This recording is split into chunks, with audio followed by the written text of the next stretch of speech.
think many of you know that when I was a kid, I wanted to become a priest, right? I mean, one of the things that has kind of been a key aspect of my life has been the idea of trying to be a good person. I mean, and I very much appreciated your comments about that. That's been very important.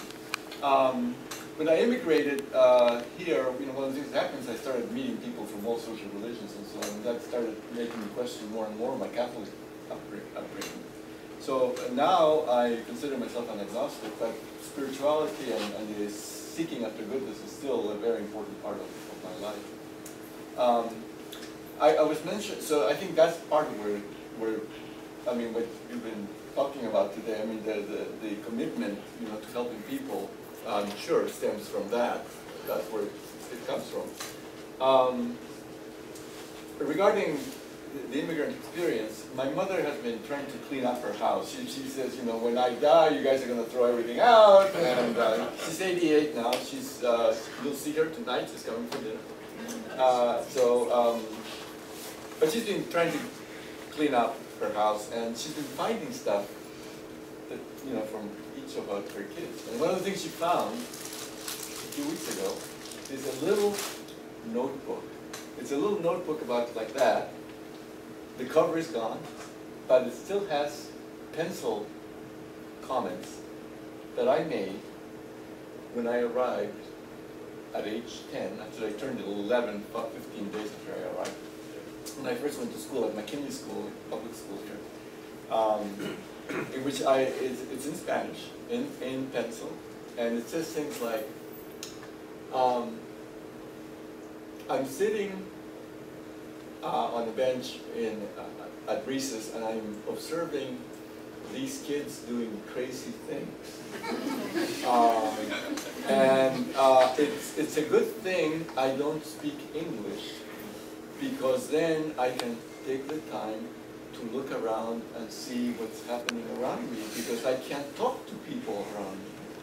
Very interesting. I mean, now, of course, I realized that I was trying to defend myself from the pain of not being able to talk to these people, and I was using observing them as a way of controlling my reactions and my environment, right? So, I mean, I was obviously doing behavioral observation when I was 11 years old. And of course, I was using it as a defense mechanism, right? But it's interesting. Just 2 days ago, it was just 2 days ago, right, that my mom gave me those report cards. She found report cards, my 5th grade report cards. I arrived in April 16, 1961. And I went to school at Mission Dolores in May, mid-May. So I was only there for a month at the end of 5th grade. And my teacher writes, a very nice teacher I had there. I've always had good teachers. That's part of where I get it. I always try to give back, because I've had great teachers. And she writes, given language limitations and the fact that he was only here for a few weeks, I think it would be unfair to give him a grade. She says that. She had me for a month, right? Yeah. But then the next report card is from the low 6 report card, and then the teacher started to give me grades, and you can see the grades going up session by session. And then the high 6th report card, I'm getting really high grades now. And the teacher, by the way, was a white guy, married to a woman from Spain. And so he actually would invite me to his home he lived like right next to the school. And he would invite me to his home for lunch with his wife sometimes, and I would speak to her in Spanish, of course, and I would speak to him in English, right, and stuff. So he liked me. I mean, I always got good grades on being an obedient student. So I was a teacher's pet, which led then, when I went to Mission Dolores, to really being bullied. I mean, I would get put in garbage cans at recess time, by big kids. I got one of my lower teeth knocked out in a fight. When they just hounded me so much that I said, all right, let's fight. Stupid thing. And it was actually a Latino kid who did this, a much bigger Latino kid. Boom, he knocked me out. I was down on the floor, tooth out.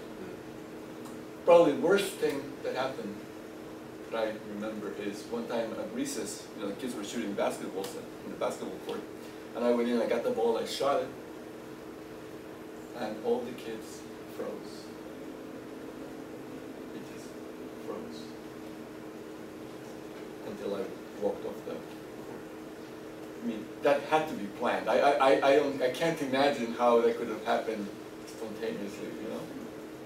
But, I mean, those kinds of things. You know? So I know what it's like to be here, you know, as a kid who doesn't English, and, you know, and also a kid who does well in school. That's one of the reasons, you know, I was teacher's pet, right? I mean, I had been taught in Peru to mind my teachers. I mean, you're supposed to respect your teachers, you know? I mean, that's the other thing we have in common with Asian cultures, right? I mean, we honor our teachers, right? That's what you do. But not here. That wasn't the norm here. So of course I became the teacher's pet, and then that's why they did that to me. But it was also because I was getting good grades. I was doing well in math. I mean, math is the same in English and in Spanish, right? No problem. So, and that's the other thing, you know, this thing about a Latino to be, a real Latino has to be a failure. You know that thing, and if you start being excellent, you know, people will begin shunning you. I mean, it's just, that's really, and we do it to ourselves, you know. One of the chiefs here one time told me, you know, Ricardo, one of the reasons you're so successful is because you don't act Latino. I mean, what kind of thing is that? I mean, what kind of thing is that? I mean, it's terrible. You can't win. Yeah. So anyway, yes, you're absolutely right. Those things are formative, and those are the things that motivate you to keep on trying and to keep on helping people who are in that situation that you were in.